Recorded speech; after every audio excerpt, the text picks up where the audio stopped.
Where are we headed? We're going to Camp Porcelain Peak. Oh, yeah? Planning on smoking a little dope, having a little premarital sex, and getting slaughtered?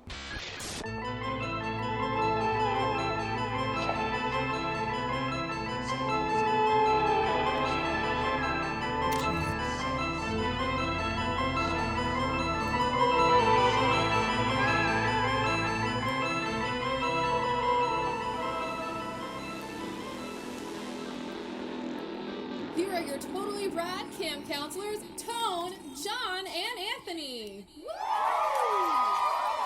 Thank you, as always, Camp Constance, for the lovely introduction. Welcome back, everyone, all you campers and you woodland stalkers to Camp Porcelain Peak. I am one of your hosts, Anthony, and I'm joined today by Tone and John. How you guys doing today? I was doing pretty good. Excited about camp. Excited to talk about the aliens. You can't. The Rudy thing is not going to be your thing, okay? Yeah, that's it. That's what it is. God. Wow. It's happening. Wow. I'm fine. I'm doing all right. Yeah, that's good to know. Excited to be here. Hashtag tone is over party. What does that mean? It means that You've been canceled, bro. You've been canceled by the internet because you. It's my show. How are you, John? How's that? How's that for a segue? I am doing okay. I've been very busy the last week. I am currently balls deep in editing an episode that has a guest on it, and that's going to take a little bit of time. But it should be coming to you on Monday. Bro, that was last week. Yeah, that was last week. And nobody cares about inside baseball. Inside baseball. Or baseball, for that matter. You heard it here first. John was balls deep in Richard from Radio Desk. That was not the sentence at all. That's what I heard. Isn't that what you heard? Yeah, that's what I heard. And if we're trying to never have them on as a guest again, you're doing a great job so far, John. How are you, Counselor Anthony? I am doing pretty well. I've been pretty exhausted recently, too. Similarly, just doing a lot of work for the show and also just trying to maintain a balance in life and not be too distressed by everything that's going on in the world. But one thing I am super excited about is the idea of us getting some haunted chairs for the studio. After you sent me that post about getting chairs for the studio, I was like, I mean, this guy's talking about ghosts and ghost chairs. I'm down. Let's do it. Yeah, I thought that was hilarious. I got to be honest with you guys real quick before we move on that I wasn't trying to do a Bill Cosby impression. I was just trying to do a silly voice, and then it turned into that. And that's just your natural state, yeah. Which is a little bit concerning. It's like from I Love You Man with the leprechaun impersonation. Yeah, Basically, every impersonation is just a leprechaun impersonation. So, well, mine always just devolve into Morgan Freeman. So that's just your audiobook voice. Yeah, I think we all deserve to have just a shit impression in our repertoire, though. No, I mean it's a good impression. It just wasn't intentional. Today we are very excited because we are going to be talking about a sci-fi movie that takes place at a summer camp. Kind of. Sci-fi movie that takes place the at a one summer sci-fi camp. movie that takes place at a summer camp that we were able to find. So for all you sci-fi fans that have been hanging on tight, just desperately hoping that we are not just a straight horror podcast now, you will be pleased maybe to hear us talk about this movie. It is called Rim of the World, and it is on Netflix. So I'm very interested to hear what you guys thought about this. But first, let's get into some news. You see, Jason was my son, and today is his birthday.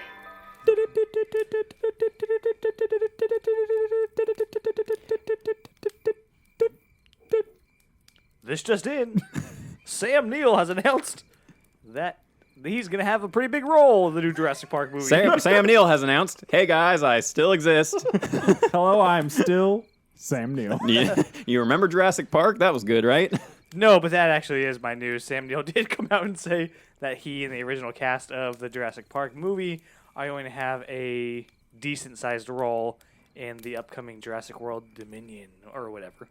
Or whatever. Which I'm okay with because although I like Chris Pratt, he wasn't doing anything for that franchise. The second one was pretty garbage. I still haven't seen it. I still never got around to watching Fallen Kingdom, and I probably never will unless I'm forced to in some sort of saw trap situation. So Watch Jurassic World. Well, the choice is yours. Yeah. But I will Kill say, me. I will say, don't, because you shouldn't, because it's bad. Yeah, and that's what I've heard from literally everyone, so I don't have any intentions. But, sounds like it's probably a classic case of here's everything that we know you guys didn't like from the last one, and we're going to make sure we get ahead of it now. I really still don't care about this movie. I think that I haven't cared about Jurassic Park since I was pretty young. Even Jurassic World, I was like, okay. Like, it was fun. It was fine.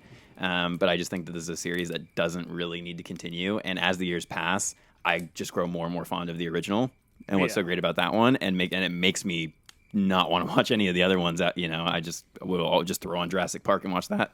I think instead. if you're itching for a dinosaur movie, then just couldn't watch Velocipaster. Yeah. You're good. That's the Porcelain Peak recommendation right there. What about you, John? You had some newsies?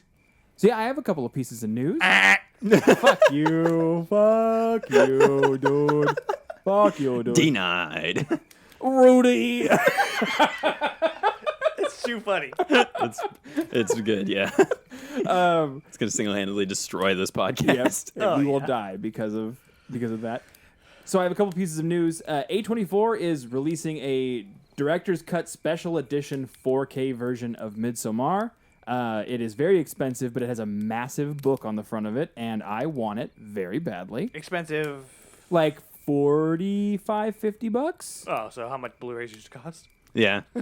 Pretty much. I'm very excited about that, but the bigger piece of news is that I want to say within the next few days, maybe already have coming out after we release this episode, they're doing a Ju-on television show on Netflix. Can't say that, John. That's exciting. Just took the steam right out of me. That's what I like to do. Like those Dr. Sleep vampires. Just She could suck the steam out of me any day. All right, moving on. I'm actually I wanted to say about the Midsummer thing, Midsommar. I was talking with my girlfriend about how I still only seen that movie the one time, and I remember I really, really enjoyed it, but the amount of just like fervent love and attention that movie has gotten since that I've seen on social media makes me really want to go back and rewatch it. So I think I want to do it with this version. It holds up. I want to try to get it and watch it in this version, because still, like, when I see people talking about Midsommar, I'm like, Hereditary's better. Like, I don't know why I feel like it's a competition, but I'm always just like, Hereditary's better. I think they're very different. Yeah, they are. So that's why I feel like I need to go back and rewatch it, because I'm almost certain that it's a movie that I will be completely head over heels for on a second watch, because I did really enjoy it the first time. I want to talk a little bit about this show Yeah. that's coming to Netflix. So if you aren't familiar with Ju-on, then that is The Grudge. Basically, yeah. It's in Japanese. It has the same option as everything else does on Netflix now, where you can get the dub over, which... So it's not an American show. It's a Japanese show. It is a Japanese show. Oh, that's even doper. Yeah, I did not know that. Stick with I the hadn't read the source. article, so yeah, that is super exciting, because I think that it's just way past the time where American remakes of these like Japanese movies, like that fad is completely over. My news is exciting for anyone who likes what I've been saying in the past about Joe Bob Briggs and Monster Vision and all of that, because Joe Bob actually put out a tweet the other day saying, just a heads up, anyone offering Monster Vision box sets, DVDs, etc. is a bootlegger, and your $50 to $80 is going to get you an incredibly crappy image, even worse than what you can find on YouTube, which is where I had recommended going and checking these out, the old Monster Vision episodes. He says, just wait a few months and we'll have something official, which is very exciting for anybody who is part of the Mutant fam or just likes The Last Drive-In. And like I said, when I recommended Monster Vision before, wants more of that material. Plus, there's such a bigger catalog of stuff with Monster Vision. You know, I had mentioned Beetlejuice, They Live, tons of cool stuff, Return of the Living Dead. I mean, I'm very excited about this. Don't know any more details past that, but they're usually pretty good about making sure the fans get what they want, and they're really good to the horror community in general. So I'm excited to see what kind of cool Monster Vision box set or release or whatever we get. Maybe Shudder will pick it up and get those rights from TNT, however that ends up working out. Yeah, I mean, he didn't hit the ground running when that show first started, but it slowly gained, I guess not slowly, it quickly gained some traction. Yeah. And now it's taken off, and he is rolling with it, and I am not mad about it in any way. Yeah, I think it's a great thing for people to have to, like horror fans to have these days, to really bring them together on a Friday night. I know a lot of people were sad when the newest season ended, so this might be something that comes out between now and the next season, so it can kind of tide you over. Based on his like style of comedy, he does seem like the kind of guy who's pretty irreverent. But I do feel like I don't think that there's really anybody who's more supportive of the film community and specifically like B movies and horror movies than him. He is like the pinnacle of that type of person. And I think that we would all be worse off if we didn't have his influence trying to help people make films when they don't have anything, and trying to start from the bottom and work their way up. I think that we have a lot of newer filmmakers that should be thanking him for his influence. Yeah, absolutely. And I just want us to win that goddamn Silver Bolo award. Hashtag Porcelain Peak for Silver Bolo. Seriously, however the hell you get that, send us a message. But yeah, so that's all we have for news this week. If you want to see more of these news articles, Ashley the intern has been great, just overwhelmingly great about sending us all of these news articles in our little group chat, and then I've been trying my best to keep up with them and share them on the Twitter. So if you want to see what I am watching day to day and see my little mini reviews of those, or you want to catch any of this news, that's all over on Twitter. But for now, you know what time it is, John. Yeah. Let's get into a special edition of Porcelain Peak Trivia. Trivia! Ooh, wah! We can't stop now. God, leave us alone. Then answer the question. Same category. Oh, please stop. Name the killer in Friday the 13th. Jason! Jason! Jason! I'm sorry. That's the wrong answer. No, it's not. No, it's not. It was Jason. Afraid not. Instead of our typical fashion of the old roundabout, Counselor John decided to come up with a special trivia segment. So he will not be participating because he's just so high up on the wins list for summer. That He's also just, he knows he would be terrible at it. he decided to give I us a think I'd be break. good at this, but I also was the one who came up with the questions.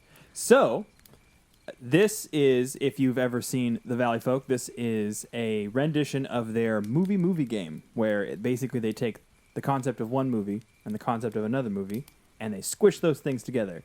And then they also squish the title together. So it's figuring out where the connection of the title is based off of the clues that are allotted to you. So we're going to be going 1-to-1, so there won't be head-to-head during any of this, but there is the opportunity to steal. Going to be ass to ass instead. During this, I Call will. that 88ing. During this, I will give. When I give you your question, you give me what you think the title of the two movies smashed together is, and I will give you one opportunity to. Yeah, but you got to say it better. And if you get it, great. If you don't, the other person can steal.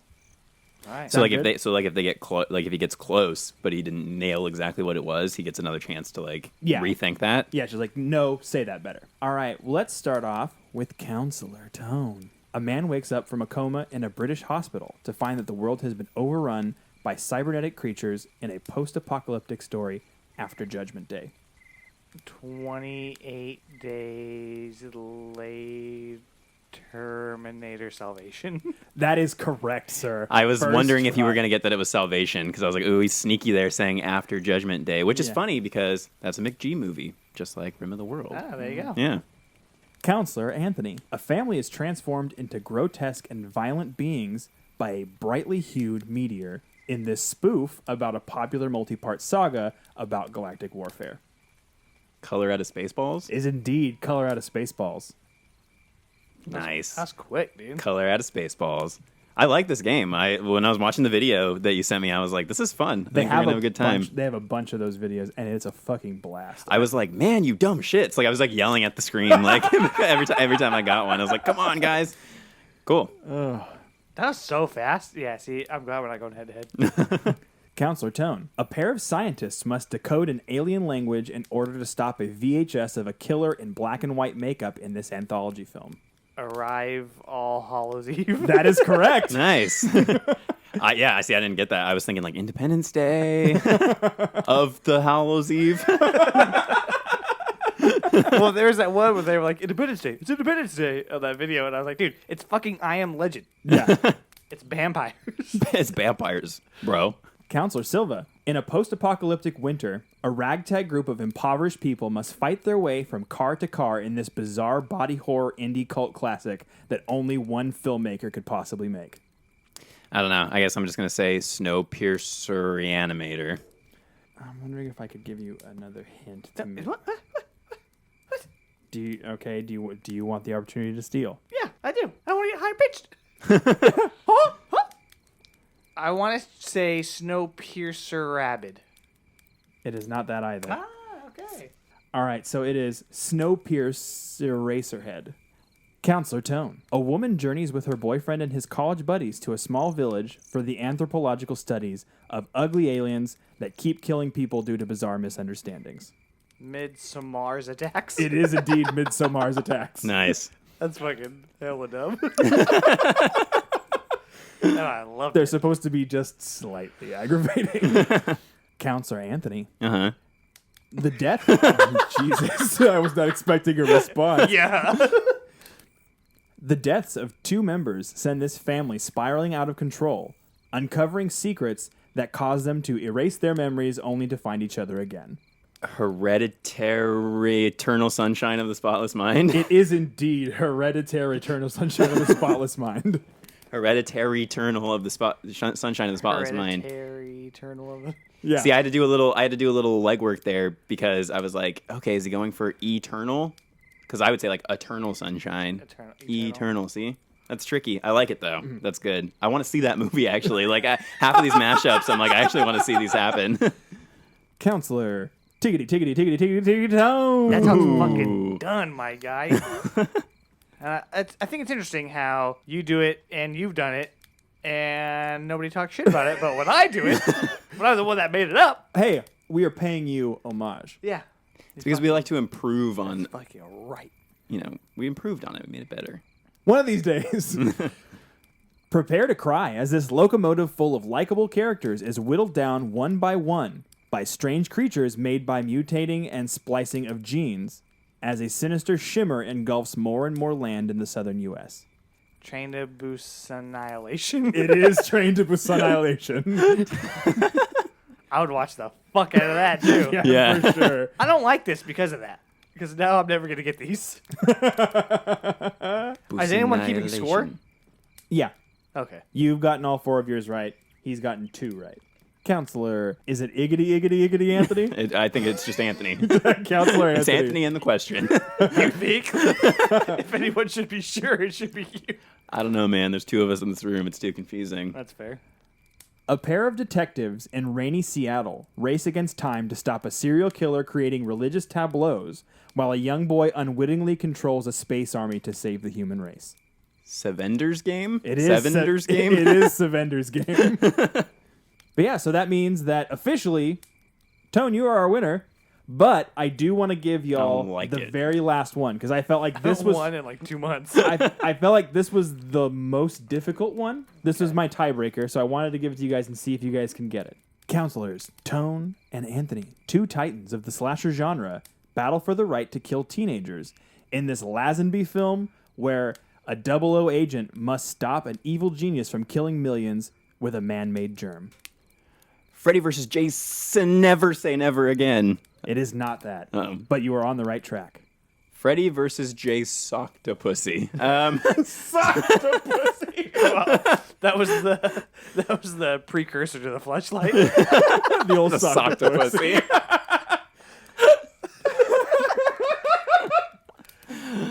Hey kids, hope you're enjoying trivia. Just give us the fucking answer. I don't care anymore. Freddy versus Jason, Her Majesty's Secret Service. Ooh, that's a good one. Versus Jace. On Her Majesty's Secret Service. That's the name of a James Bond movie? It is and indeed. I knew that Lazenby was in, because he was only in, one Bond movie? I think it might have just been one. Yeah, and I think it was just on Her Majesty's Secret Service, but I obviously wasn't too hip on that. Good try. That will wrap it up this week for our trivia. Congratulations to me for the win. Finally back on top. Not saying where it belongs, but it's happy to be here. That's slightly humble. But kudos to John for not creating, but designing those, I guess. I don't know how the fuck you want to say because it's not his idea, but whatever. I mean, it still sounds like it was a lot of work. It was, but it was a fucking shit ton of fun. So that was a total blasty blast doing that. But let's get on to what we're all here to talk about. We're here to talk about aliens. We're here to talk about summer camp. We're here to talk about Aliens in Summer. Camp. We're going to talk about a little Netflix project that came out, I think it was last year? Yes. Called Rim of the World. Hello, weirdos. Hello, creeps. Here I am at Camp Porcelain Peak. Camp is really scary and strange, and they say all the counselors are arranged. I went swimming with a kid named Jason. Lost some counselors were sucking faces. You remember that girl with Ricky? Turns out she's a dude and showed us her dickie. We tell stories around the fire about killers who won't retire. Most of them all like to wear masks, and they'll slash us if we drink or smoke on some grass. Don't be scared or flip your lids. Killers don't always hurt us kids. Plus we rarely go out alone. We're more scared than each on its own. So yeah, we're going to give you our thoughts on this movie, whether we liked it, whether we hated it, whether we had a few laughs, because I know I did. All right, so let me give you some background on this fucker. It is, again, The Rim of the World, and this one was directed by a little guy named Mick G. And written... Oh, Mick Jagger. Love that guy. And written by Zach Stentz, who probably most notably did First Class and the first Thor movie. He wrote those as well. And it stars Jack Gore, Mia Ketch, who I recognize. Did you recognize her? From Are You Afraid of the Dark? Yeah, that was it. Yeah, I knew I recognized her. Benjamin Thanks. Flores Jr. and Alessio Scalzado. So those are all the main kids.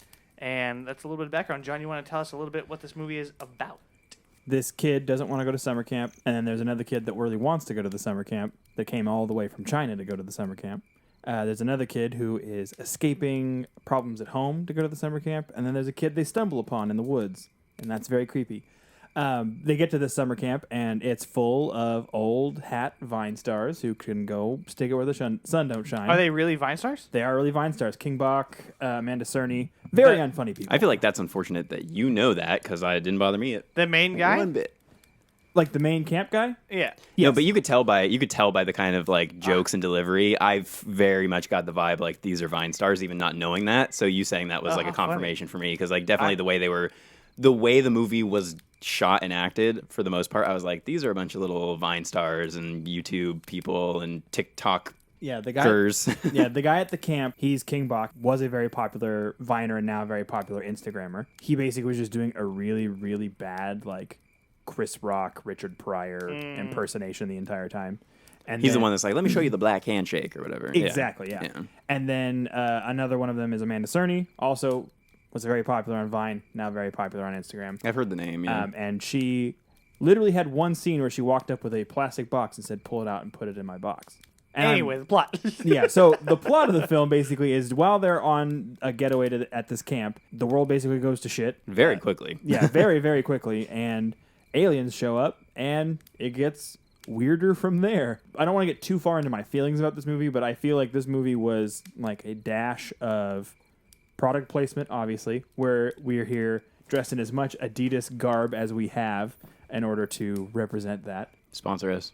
It also is like partially like nostalgia bait, partially like Stranger Things clone. I have like plenty of notes on this, John. I Yeah. can tell you exactly what the fuck this movie is. It is. Hold the phone. The kids have to save the world from the aliens destroying the world, and that's the final plot. Yeah, I was going to say there's no more plot to the movie. I don't know why you're stopping me. That's it. That's the rest of the plot. The movie completely Here's unravels. the rest of the goddamn plot. Thank you. So then I'll finish talking the rest of the time. So if you two could shut the fuck up. Here we go. So what I was going to say is the writer, the thing that stuck out to me is actually what would be most notable going into this film would be he wrote a little classic called Secret Agent Cody Banks, which to me, this I try to movie... give him his good credits. No, but I'm saying that this movie felt like Secret Agent Cody Banks meets Terminator Salvation. Like the whole time I was watching it, and plus a lot of other stuff that I'll get into that I also have in my notes. The action scenes and the craziness that happened in this movie felt very shaky cam style, looked a lot like Terminator Salvation, meets the weird Disneyland ride kids schmaltziness of like a trying to be Spielberg, but really being a secret agent Cody Banks. That's the vibe that I got from the movie. Well, I mean, the reason that we picked this movie, and Anthony mentioned it a little bit earlier, was because it's literally the only sci-fi summer camp movie that we could find, and we wanted to make sure that we represented the genre. That being said, the alien looks cool, but again, it does look like something from Stranger Things. It looks like a more solid version of the Mind Flayer. Yeah. And smaller. Yeah, I thought it looked very much like Stranger Things, and then the little dog thing, because the alien in this movie has a little dog, and they make a few little John Wick jokes and things like that about the alien having a dog. The dog itself, to me, looked like the voodoo goblin things from the old Scooby-Doo movie, the live-action Scooby-Doo movie with Matthew Lillard. Yeah, it looked like that level of CG. And the whole time I was watching the movie, it felt like it kept going back and forth. Like, they would show shots of the alien, and I'd be like, wow, that looks really good. And then they would cut to just the worst garbage scene of, like, an alien getting its hand chopped off in a door or whatever, and it would look so bad. And then, like Scorpion King levels of bad. Yeah, and I would say that this discussion is going to be, I feel like, kind of all over the place, just because I feel like that's how this movie was. This movie is kind of all over the place. It's trying to do a lot of different things. First and foremost, it feels like obviously it's trying to go for a Stranger Things / Spielberg in general sort of tone. There's a lot of scenes that have the kind of John Williams-esque little, like, I keep using the word schmaltzy. Some of the music and some of the moments where they try to add a little bit of drama with these kids felt like they were really trying to go for what J.J. Abrams has been trying to capture his entire career, which is making a Steven Spielberg movie. And just like J.J. Abrams didn't quite get there, this movie definitely missed it by a long shot. I won't say that it's all bad, though. I mean, I actually enjoyed parts of this, and overall, I mean, I think there's some stuff to get out of it. I think some of the performances are good. Some of the comedy's pretty good. It's fun. It's definitely fun. Yeah. Like I said, I feel like it's super overplayed, super overwrought, and they just make constant references. And I know that the world has kind of been ruined by things like Deadpool as far as like just having something that's constantly meta and referential. Like they had that moment where they basically went into the full-blown like Breakfast Club thing where they were talking about what kind of kid they were. They do that a lot in this movie, and it's what I've complained about before with other things trying to do this similar like half-assed meta take where it just really at the end of the day feels like them being lazy. If you know maybe a little bit what you're getting yourself into when you go in, then this movie is going to be enjoyable and you're going to have a good time because it's made for preteens. This movie that's what it is. It wasn't for us 30, 20 somethings. Yeah, I was going to say don't say 30. Don't put that umbrella. Don't to put watch. That. Although there were parts where I laughed audibly out loud. Mm-hmm. I did too, and my girlfriend was asleep in the other room, and I was trying to watch this at like 2 a.m. and was trying so hard not to bust up laughing. Especially toward the beginning of this movie, I felt like the writing and stuff, when we're just getting to know the kids, was really solid. And it was before it got way off track in the plot and the screenplay completely fell apart.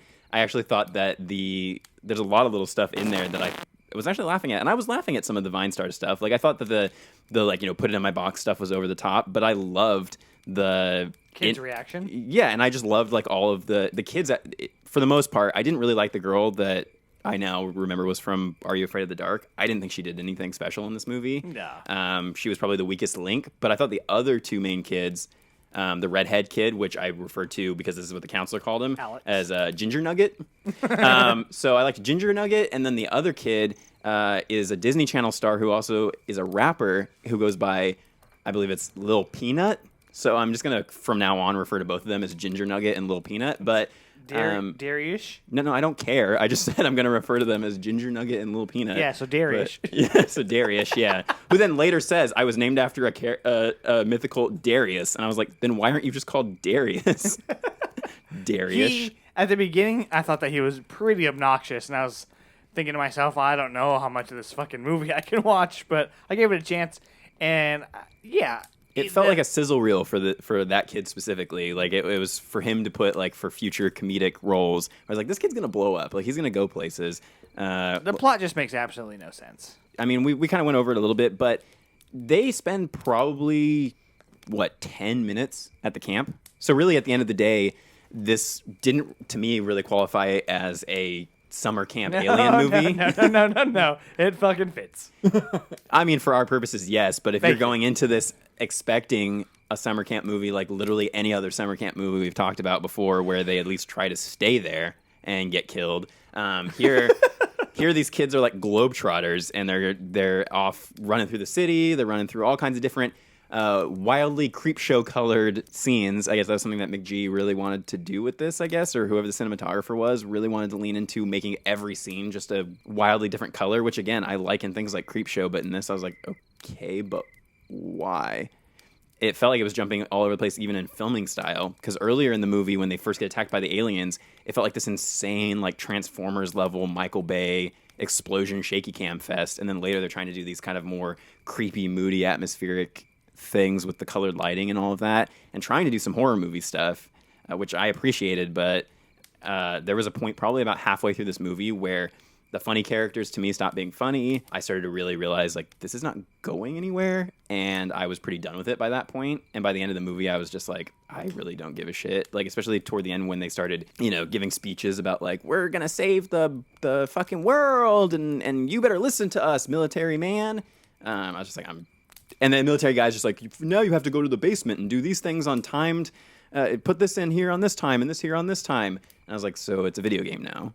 Or a Disney ride or whatever. So at that point I was kind of over it, but I enjoyed the first half quite a bit. Yeah, it just devolves at some point into like the antithesis of Deus Ex Machina. Basically just becomes like, how is their plan going to be foiled this time at the last second? Like, oh, we got the key to this military dude. Oh, they got killed 2 seconds later by an overhead shot from an alien. Like, and then they move on to this stage, and oh, they forgot the key down in the car. Like, it's just like it's like a series of fetch quests. Like, the key's in the car now. We have to go get it there. Yeah. And I was just like, what? Where is it now? Who's got it? Yeah, what I was gonna say earlier, now I just remembered, is I felt like the meta thing is just lazy in this case, and it happens a lot now where lazy screenwriters use just references to other things to kind of mask what their movie is maybe doing not quite as well. They feel like if I'm doing Alien or I'm doing, I'm referencing something, I'm referencing Jaws or something, I have to explicitly say I'm referencing Jaws because I know, that'll make people go, oh, I remember Jaws. I remember John Wick. And they think like that'll give you that little bump of like, this movie might actually be good because they're talking about a movie I like. Remember? Yeah, exactly. It's all, get those member berries. Yeah, it's all just like, hey, you remember these things. And at first I was like, okay, cool. I like that this is a really contemporary feeling. You remember Star Wars? I remember. They saw the kids doing little things like that in Stranger Things or whatever, where they're referencing 80s things, 80s pop culture things, and they were like, let's just do that, but with 80s, 90s, and 2000s pop culture. Like, the one kid is referencing stuff that he was nowhere near remotely alive for, and we do poorly enough on 80s trivia here, and some of us were alive in that decade. At the same time, though, I feel like it's not so much as being meta as it is just saying that movies exist outside of this movie. Because that's one of those things that always frustrates me, especially with something like the zombie genre.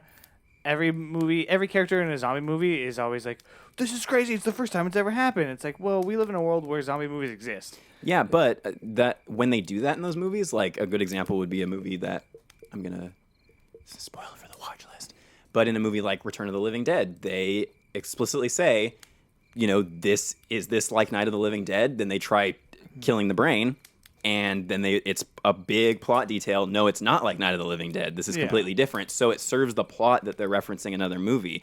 This doesn't do that at all, and that's why I feel like it's lazy. It doesn't serve the plot that they're referencing other things and being meta. To me, it just feels like, again, hey, remember this thing? Like, oh, remember when they made that joke about, or remember when the Straight Outta Compton came on? That was great. Like, that was another thing, was just how much did Adidas pay for the soundtrack for this movie? So I was like, Adidas either paid for the CGI, the crappy CGI, or they paid for the Nelly song, the Straight Outta Compton, all those tracks that they were dropping, the Lil Yachty or whatever song at the beginning. Esh, get it. That's beyond my scope of knowledge. But so I just feel like in a situation like that, like if that were us, we would make references to stuff. So to me, maybe it is lazy, but it also felt realistic in a way. Because how often are we doing something and we reference movies? Anytime we're together, we're doing it. I mean, but outside of the podcast even. But to me, it was just if they had pared that down to like half the references and made the references explicitly about other alien invasion movies, I would have totally gotten it. Because in Scream, they're not making references to tons of random other shit. They're mostly making references to other horror movies because they are aware that they are in a horror movie situation. Yeah. This could have done that exact blueprint and just picked a dozen other alien invasion movies and referenced those, but it just is all over the place referencing anything that it wants just to be referential, not to do anything to make the movie.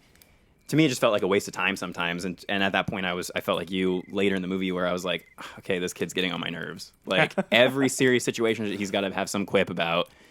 Oh, this is like the time that it felt like Family Guy, where there's just the constant cutaways to stuff that does not make the plot move forward at all. It's all about serving that type of personality, like the lowest common denominator type human who's like, oh yeah, for sure, I really dig when my hand is held and I'm given nothing but references as things to chew on. And it's like, yeah, that's funny in certain situations and when it's done right. If you are that lowest common denominator of humanity, John does not express the views and opinions of Porcelain Peak. Like I said, I think that referential humor has a place. I just don't think that it needs to be this on the nose, like literally going down to the "it's from this movie" type thing. Like I said, it's very handholdy. It's very lazy. It's meant just to get people's attention. It's also for children. Yeah, definitely, it is for children. Yeah, and that's exactly what I was just about to say. Is this movie is obviously not geared toward us. It was something that probably works a lot better if you are in that TikTok Vine demographic of people who like that kind of stuff and will just laugh because you hear a reference to something. And if you enjoy it for that, all the power to you. That's awesome. But I mean, there was stuff that I really liked about this movie. There's some lines that I like died laughing at when they first find out about the alien invasion, and the one kid's like, "It's the next 7-Eleven." Yeah. And he goes running, and then later when he has his phone, John, you and I can relate to this when he's like, "Piece of shit, Boost Mobile." And I was like, yeah, Boost Mobile is a piece of shit. I was surprised with how much they got away with having. I mean, it's a Netflix movie, so there isn't any censorship unless they're censoring the song Straight Outta Compton, which they had to heavily do to use it. But the stuff that some of the kids say in this movie is pretty raunchy for a kid's movie, for a movie that is supposed to be geared at preteens, which I felt was also them trying to capture that Goonies-esque, like, kids who swear sort of thing. Mm-hmm. We're edgy because we swear. Yeah, and it sometimes got on my nerves. A lot of time it worked. I did like when they were joking around about the one kid having the alien's dick in its mouth. Mm-hmm. That shit was funny. Yeah, and then later when the two kids get into a fight, and the greaser kid or whatever, which I thought who was completely useless to the plot, in my opinion, he was like, between my fist and that alien dick, your mouth should be worn out by now. Yeah. I was laughing hysterically. And when Ginger Nugget had that like really awesome moment where he was riding the bike, and he's like, "I'm conquering my fear," and then he just ate shit over that pole. I was like, he's dead. He's out of the movie. I feel like the movie falls apart when it tries to go from this shitty preteen road trip and turn to be kind of this coming of age love story. Like everybody has to have a backstory, none of which we give a shit about. Yeah, I was gonna say except Alex, his thing with his dad, it didn't do anything for the story, but I thought it was pretty fucking sad. It's sad and it's horrifying, and also that should have been the only thing they focused on. I would have been fine if his whole thing was just overcoming his fear by going to camp, and the alien invasion, obviously, like, there was stuff they tried to tie in, like the watch, Of course, it was going to come up later, like, "You sure you want to take your dad's watch?" And then later he has it specifically so that she can time out doing the thing she needs to do. The fear of heights. Fear of, that stuff all plays into his character, and I enjoyed his performance, and I thought he was convincing.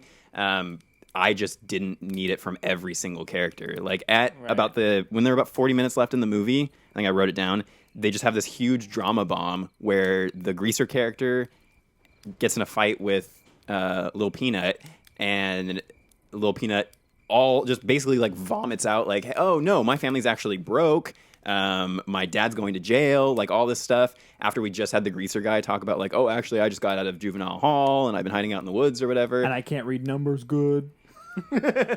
Yeah, and then whatever was going on with the Asian character, who I felt like this just an orphan in general. Yeah, she's no parents, only skeletons. Yeah, she didn't do anything for me, and I also thought that the way they treated her character for like the first half of the movie was pretty fucked up and racist. They make a lot of jokes in the beginning about like the counselor or whatever at the beginning is just like, ni hao, like, and starts doing this whole thing. And I was like, you shouldn't be doing this. Should not be a thing that you're trying to do in a 2019 movie.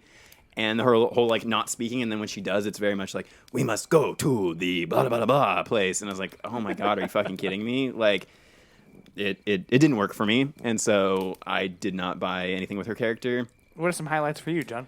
I felt like some of the dialogue was fun. I felt like some of the set dressings were fun. I enjoyed a lot of like the cat and mouse between that one particular alien and the kids, like kind of like the back and forth. Yeah. I thought those scenes, they did some of those very well. I have a couple of other things I wanted to mention. I do feel like there was a lot of this movie that went to certain places and made in certain ways to reutilize things. The mall is straight up just the mall from Stranger Things Season 3. Oh shit! Yeah, that makes a lot of sense. 100% is. So Netflix just had places to shoot, and they were like, "Hey, can you put together an alien invasion movie?" They probably had the summer camp from something, Yeah. and so they were like, "Can you make?" What, Hot American Summer? Yeah. So they. Okay. So I think, guys, boys, We cracked the case. we cracked the case. Yeah, I think that part of the reason this movie is probably a huge mess is because Netflix was like, "Yo, We have these 7 sets. we have 7 sets, and we need you. Let's go to McG, because obviously, Babysitter. yeah, the babysitter. So they're like, people liked that. Let's get the guy from Cody Banks, because obviously, he made a movie with kids 20 years ago. He's great with them, really made a name for himself. So let's get him to make this movie, and it'll make totally super easy, barely an inconvenience." So if you'll just put on your tinfoil hats for me for just a few moments, we'll talk about some Netflix conspiracies. Do a bonus episode that's just all like the dark web of Netflix. If you go up to the first row, then down 3 rows, then over 6 pictures, it's the Da Vinci Code, bro. Tom Hanks. Unless it's not. I mean, we mentioned it briefly, but also, like you said, the product placement in this movie. Obviously, this was just a huge product placement spot for Adidas, being one of them. Did you guys notice anything else outside of Adidas that was like really, really in your face? They said Mercedes a lot. Yeah, so the kids go into a mall at one point. Again, like you said, probably the set from Stranger Things. They go into this mall and have a montage to "It's getting hot in here." So hot. Yeah, and they have a little very strange. They have a little montage where they get dressed in their new like alien fighting outfits, and it's literally just Head to toe Adidas. Adidas gear. And I thought, It's okay, a good thing that the family of mannequins fit a random group of kids. yeah, and they had to make sure they had that whole little aside about like, no, the line in Star Wars is this thing, blah blah blah blah, and then Mannequin Sky. I was like, God damn it, just keep going with the movie. Like, get to the end. I'm dying here. I was like, oh, John's here? Yeah, Mannequin Skywalker. Yeah, that was a Johnism. Tell me that's not a John line. That's a line from a movie. Mannequin Skywalker? Yeah, that line is from this movie, Rim of the World. No, before that is a line from Clerks 2, which does that type of humor much better. Oh my gosh! So they were. Oh wow! That's a double reference. The plot thickens. I thought, okay, they're going to change into the Adidas stuff, and then they're going to mysteriously change outfits again. And no, they just stayed in the Adidas stuff for the rest, so that all the hero shots for the rest of the movie are all them in like Just their fucking Adidas. red Adidas hats and all that stuff. And so we, like you mentioned earlier, John and I showed up decked out in our full Adidas regalia. If you check out the trivia video, you can see that. Toward the end of the movie, like I had said, it just kind of felt like it was a Disneyland ride. You just have a screen telling the kids what they need to do, and it's just these kids running around in a set. And a lot of the movie, I thought, was probably exactly how they filmed it, was they just told the kids, run around and scream and improv, especially Little Peanut. They were like, improv whatever weird shit you want to say, and we'll just CG in the aliens all around that. Where the fuck did the power come from to have this random projection pop up when they had to go turn on generators? That makes no fucking sense. Also, this building is falling apart, and there's supposed to be no power, but somehow a random projector just pops up with a dude on it. Not only that, all communications are down. They had to use a fucking a manual car because even cars wouldn't work. Oh, because the EMP, yeah. Yeah, so how did not only the power, but how did the signal go through for them to even do that? That's how meta this movie is they when they were filming it, they were like, the kids themselves were like, "Oh, don't worry, they're gonna fix this in post. Like they'll just put the screen in post, and that'll just solve our problem. We don't need electricity if they're just gonna do it on Final Cut after this." Yeah, for me, it's like they drag out so much throughout the entire length of the plot, and it brings the runtime up to a number that it shouldn't be at for this movie. This could Definitely have easily, too long, yeah. This movie could have been a 60 to 70 minute movie, and they could have chopped off a lot of the fat, and I would have been very happy with it. Yeah. But they drag everything out and just chock it full of references. And then the last 10 minutes, they give absolutely no fucking thought to, and are just like, here are the things that will fix it so we can stop this movie. There are a lot of scenes like that, and one of them toward the end that I thought felt exactly like that scene in Spider-Man when he's in the burning building was when the kid at the end is in that 1,000,000-degree like burning building that there's absolutely no way that he would be able to just be like standing there, and they have like the craziest CG like hellish inferno around him, and he just casually does like a dun dun dun dun dun like right out of the building, and he's totally fine. No burns or scrapes or anything. I think some of that scene is supposed to be that he's imagining some of it because of the house fire. Oh, so he's like melding his memory. Yeah, it's his memory and real life. I think it's just supposed to be just the fire that killed the alien guy. Yeah, there was no fire. The AC was just out in the building because of the EMP. Yeah. At least for us, it was kind of a breath of fresh air because we had been doing so much camp horror, and it was kind of nice to take a little bit of a break. I mean, and then again, at the end of the day, we are discussing a kids movie, but I would say it is trying to be a little bit like for older kids, like you said, like preteens, and almost like Good Boys from last year. Exactly, yeah, that's a good example, which was also awful, but I thought it was pretty good. I had a good time with Good Boys. I thought it was terrible. I didn't think it was funny at all. That's crazy. Yeah, that's why when I saw Jacob Tremblay get stabbed to death in Dr. Sleep, I was like, yeah, fuck yeah, you deserve it. Hot take. Listen, let's wrap this up and rate this thing. 5 Adidas tracksuits. I'm going to go a gentleman's 3. No, I wanted to give it a 50. So 2.5. Fucking goddamn it. I was going to say 3 is high. I don't know what you're smoking, but yeah, I'm also in the 2.5 camp. I'd watch it again. Yeah. I didn't think it was awful. I'd watch the first half again. Yeah, it's funny. And I think exactly that. I would watch the first half. And then once they stop being funny, it's like, whatever. Yeah. I'm excited to see where these kids' careers end up. I'll still give it a 2 out of 5. I think that's fair. I think it has like a 25 on Rotten, which I think it should have higher. I don't think it deserves like a 25%. I can see why people maybe dislike it, but yeah, check it out. Well, that's going to wrap it up for our main discussion. Let us know on the social media if you guys do end up checking this movie out, if you like it, if you hate it. We want to know your thoughts. Let's go ahead and speed toward the end of this episode with our watch list. Look what I did. I packed you and your cousin some goodies for the ride up to camp. Wasn't that nice of me, Any chips? Why, of course. I believe there's a whole bag.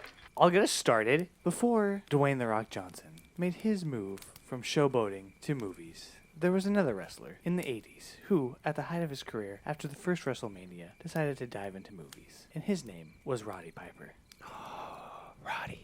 And he decided to make a couple of classic movies. 1, They Live, and 2, Hell Comes to Frogtown. Oh. Some Frogtown founders. And the latter is my recommendation for this week. Joe Bob Briggs did Hell Comes to Frogtown on Last Drive-In, and it was so good. It is B-movie gold, which is what you're watching Last Drive-In for. Mm-hmm.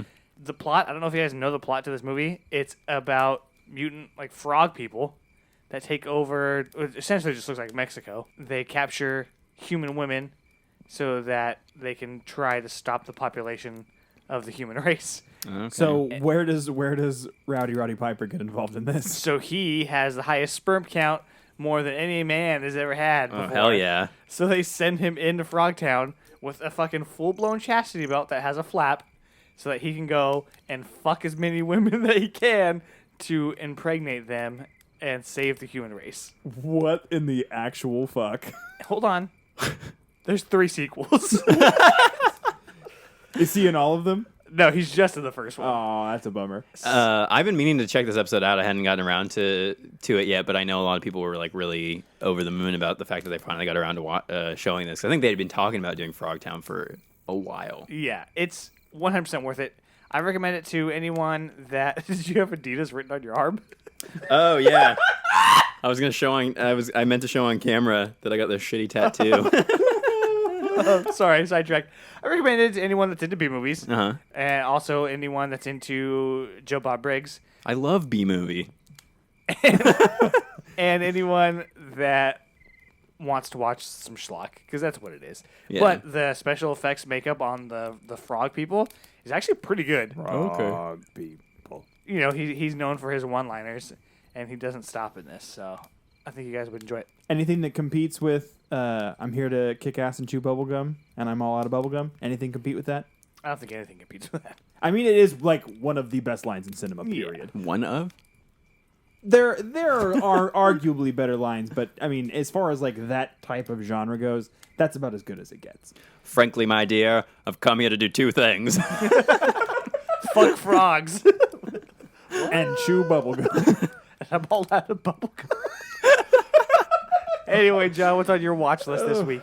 I have been incredibly busy over the course of the last week, so rather than continuing to dive into Mr. Robot, which I am just on a small hiatus on, hopefully I'll be able to finish that off relatively soon, I have been watching Metalocalypse, which is one of my favorite shows from my childhood. Revisiting it, it still holds up. It's fucking hysterical. It has some very gruesome animation, very metal, very horror. Totally brutal. Very brutal.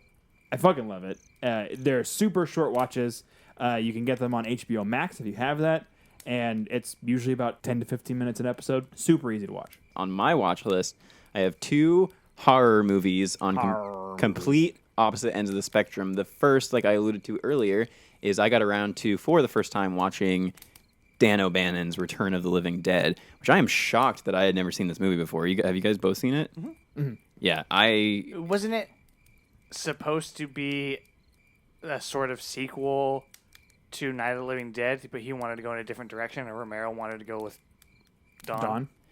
So it was Romero and his partner, whose name I forget, the two guys that basically came up, did Night of the Living Dead. Romero, that's the reason why. So the guy that he partnered with owned the rights to the phrase Living Dead. So that's why when Romero made his sequels and was no longer working with that guy, they're just of the dead instead of the living dead, because he was not able to use that. But he wrote a script for a sequel that the studio then bought and said, hey, we hate your script, but we're going to take your title now that we own the script, because we know Of the Living Dead is going to be cash money, you know? So they got Dan O'Bannon involved and made a completely unrelated movie to what was originally written as a sequel to Night of the Living Dead. Mm-hmm. Did their own thing, just wanted the title. And we ended up getting this, which I think is way better than what we would have gotten if that other guy, whose name I regrettably forget, I'm sure people are probably screaming listening to it, or not, because he's had a shit career since then. So it's basically been all downhill for him. But yeah, I really, really enjoyed this movie. That's like where the brains comes from. It's crazy. I did not know that. And the cool thing about being so involved with the horror community recently on social media has been a lot of the time people will seem to collectively like gather around a certain movie throughout a week. It's very strange. Like, and it's pretty cool though. Like, I'll just see it pop up constantly to the point where I'm like, well, I gotta watch this. And that was kind of last week's big, like, I saw everybody posting about Return of the Living Dead. And it was urban legend a few weeks ago. Yeah, and so that has really helped me kind of decide what I want to check out and what I want to add to my watch list is what people are collectively really into at the time. So yeah, I watched it, and yeah, that's where the brains thing comes from. A lot of really iconic scenes that I knew about. Like, I had seen the Tar Man zombie. I had seen like the half zombie who's like, I can feel myself rot, you know, and they're talking about eating brains to like make the pain go away. And I'd seen that scene and I always thought, like, what is that from? I always thought it was from one of the later Romero of the Dead movies, because his zombies start to get smarter and stuff. Yeah, I don't know if they ever start vocalizing though. Not to that level of sentience or anything like that, no. Yeah, and I like that this kind of just did its own thing, but also had it's a weird comparison, but how Alien has its kind of well thought out trajectory of how the alien moves. This had a pretty well thought out like trajectory of how the chemicals make all the zombies come out. And for the most part, the effects are great. The comedy's good. The performances all feel very natural from all the little punks. So great zombie movie. I would say up there with 28 Days Later. It pretty much immediately went up to the top of my list of like that and like Night of the Living Dead. I feel like those three could be like the top tier like 3 zombie movies for me because they're all so completely different. On the other end of the spectrum, not fun at all, but a really, really good, really creepy movie that I checked out finally called Possum.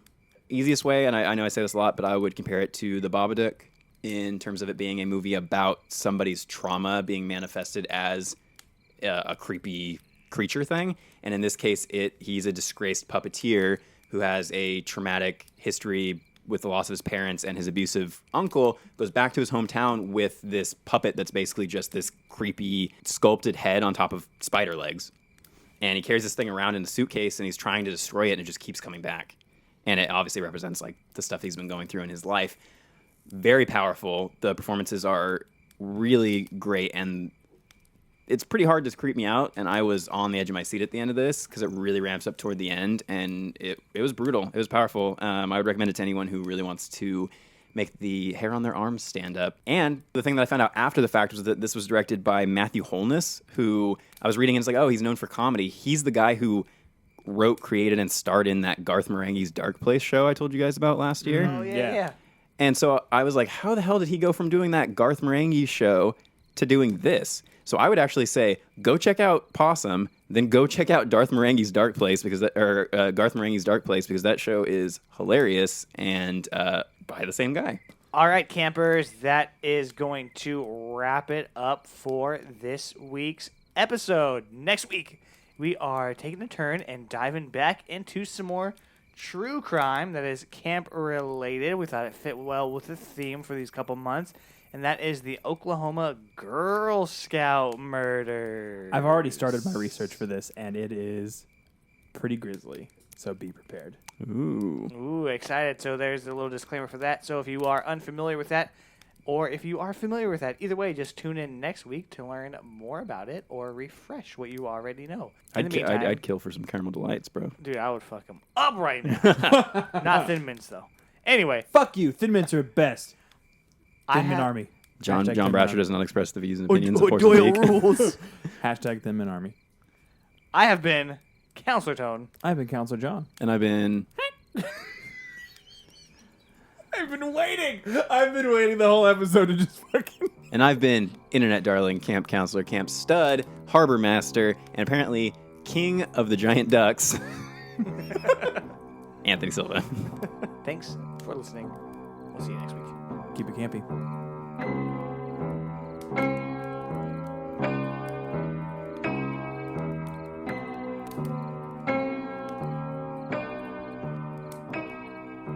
You can find Porcelain Peak on Apple Podcasts, Google Play Store, Spotify, TuneIn, and Stitcher. Wherever you listen, don't forget to rate, review, share, and subscribe so you never miss a spine-tingling episode. Don't forget to follow us on Facebook, Instagram, Twitter, and at porcelainpeak.com for additional content. Special thanks to Randy Greer for composing the Porcelain Peak intro music and to Anthony Silva for designing the Porcelain Peak logo. All episodes and additional content is hosted, written, produced, designed, and edited by the Porcelain Peak team, consisting of Anthony Perez, John Brasher, and Anthony Silva.